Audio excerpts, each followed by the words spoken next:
hundreds of residents on New South Wales' mid-north coast have been forced to seek refuge in evacuation centres overnight as flash flooding pushes river levels to record highs. 19 flood evacuation orders have been issued along the state's coastline from Nambucca Heads to the Hawkesbury. The SES evacuated all of Kempsey just before midnight over fears the Macleay River would burst its banks. Further south, authorities are poised to enforce additional evacuation orders for the Hawkesbury Nepean region.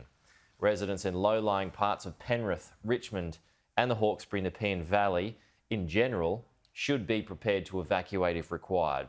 Water levels along the Hawkesbury River are expected to reach record highs that haven't been seen since 1961. Authorities warn the worst could be still to come. We are preparing for flooding within inland New South Wales over the coming days, so we do expect to see some further requests from the communities in those areas. We have a number of locations under evacuation order at the moment. It is best to look at our website for the current evacuation orders. And Gabriella Power is in Taree this morning and she filed this report. Volatile, dangerous and dynamic.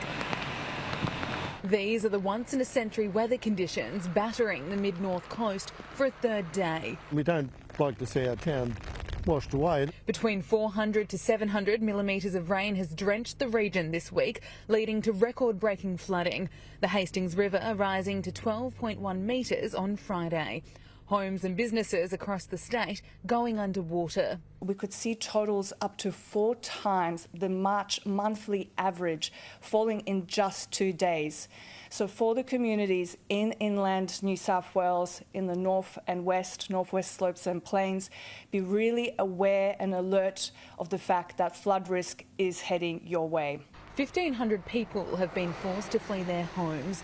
More than 100 residents have been rescued from the life-threatening storm, and around 7,000 calls for help have been made to the SES since Friday. Ordinarily, a state might deal with one localised flood issue. We're dealing with several, dozens in fact. If you count suburbs or local government areas, you're talking dozens and dozens of regions where you have to put that focus. It is a major operation, the likes of which, again, we've not seen for a long time. And the breadth and width of this will continue to grow, and that's why it's really important for us to get the message out about people being on high alert. The natural disaster forcing local schools to close and loved ones to separate. This road into Taree is blocked as the Martin Bridge is underwater. Rescue crews are the only ones allowed through to help residents stranded on the other side. Those cut off from the surrounding towns are desperate to get home. Yeah, pretty buggery. I'm stuck. I'm from Port and I can't get home for the next couple of days currently. Can't get home. I've got the 3 kids at home. I just thought I'd duck in and see if we can get into town, but yeah, it looks like a few days yet. Help from interstate is on the way. Queensland is sending 10 flood boats and 40 crew to assist. South Australia is sending 10 SES volunteers and 2 fire service staff. They're desperately needed. The heavy rain is not forecast to ease until Wednesday. Gabriella Power, Sky News, Taree.